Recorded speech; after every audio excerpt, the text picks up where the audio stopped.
when you transform a country's electoral system, that was the first step of Viktor Orban back in 2010.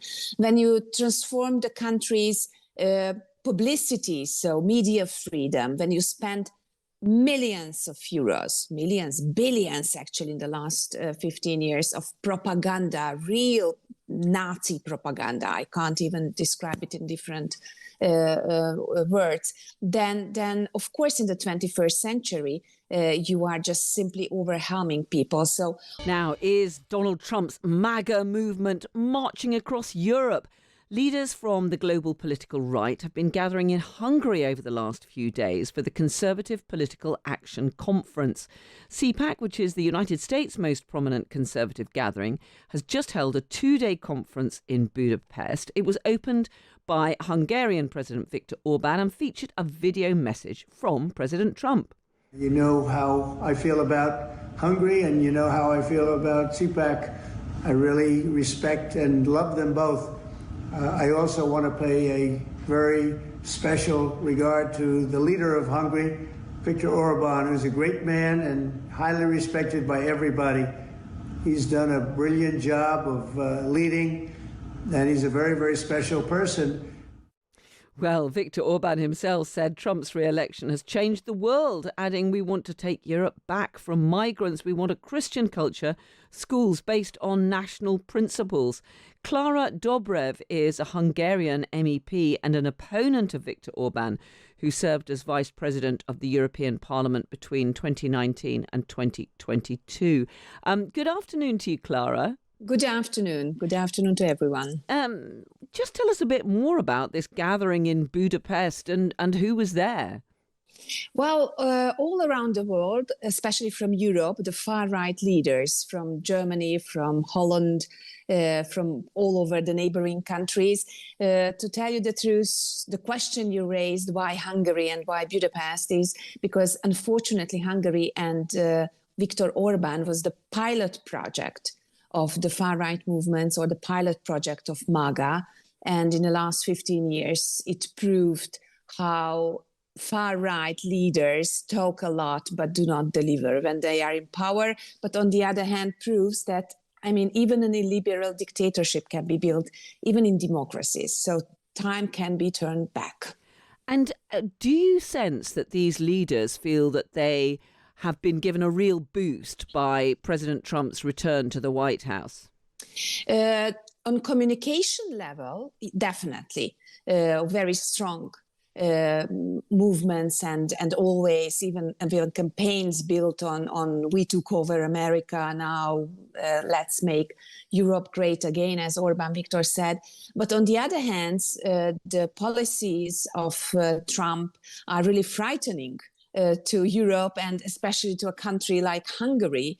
So all with tariffs, with international conflicts, with this kind of unpredictable political sphere and style what Trump is imposing, which is just moving the Hungarian forints vis-a-vis the euro and the dollars every day, really like a seesaw. So it makes a real big problem to us in everyday life. But on communication level, they really find themselves.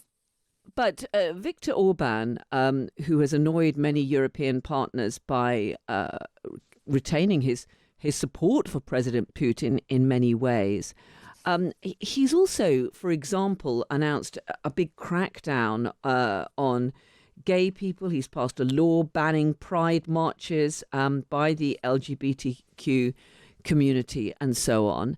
And while European countries, some other European countries, might look on with horror, he doesn't seem to be losing popularity.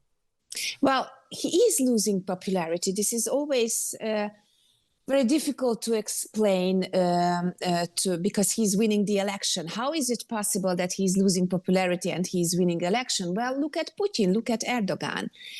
When you transform a country's electoral system, that was the first step of Viktor Orban back in 2010.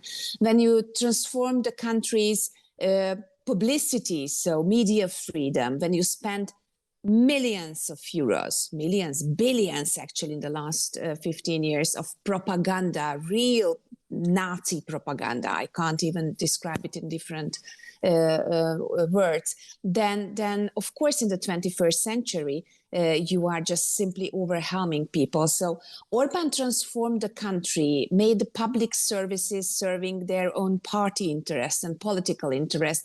So it's not simply an illiberal country. It's not a free country anymore. So when a leader decides to be not a Democrat, but an illiberal, then this is a one-way road. That's what we saw by Erdogan, Putin, or even Lukashenko and Orban.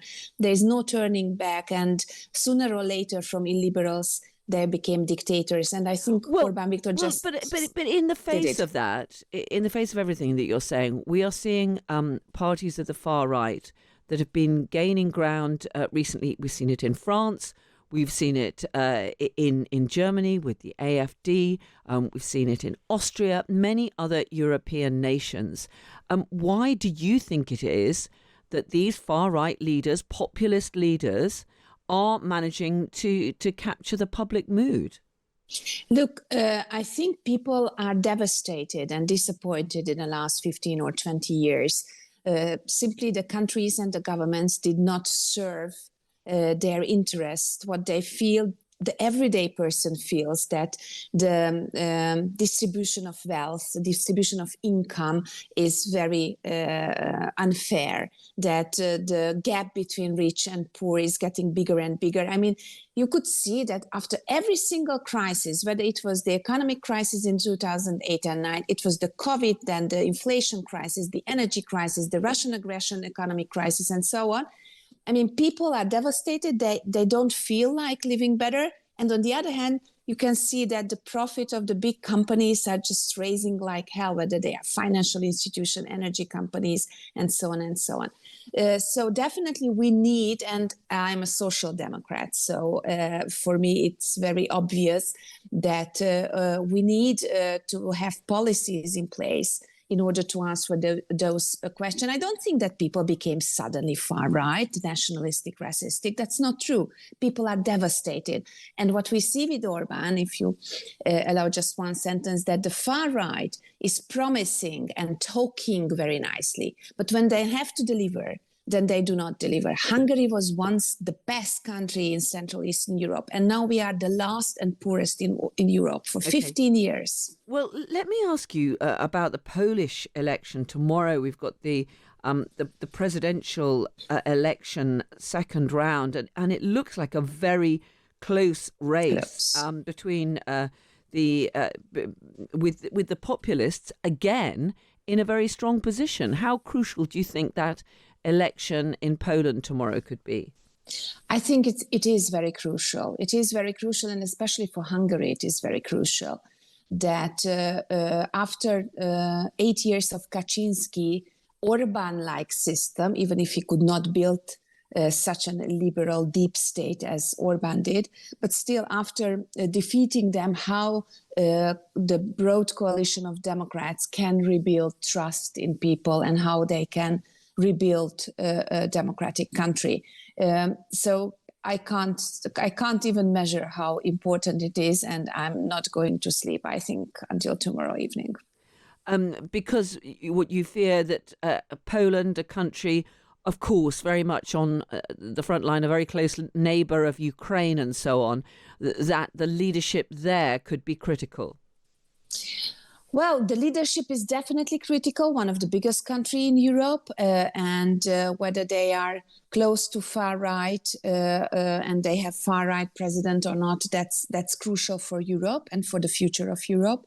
And it is crucial, actually, if I might have some advice for my fellow conservative or even members of the People Party in the European Parliament, that you could see that far right makes a bigger threat to social democrats, Greens and liberals, because they are attacking those values we are representing very strongly. Okay. But let's learn it from Orban and Trump. The biggest threat is on the moderate Republicans, the moderate conservatives, because they first occupy the conservative side and then they cannibalize it and destroy it. So don't make any compromises with far right. That's my advice to the right moderate politicians. Klara Dobrev, thank you very much indeed for joining us, Hungarian MEP. Thank you so much for joining us this afternoon.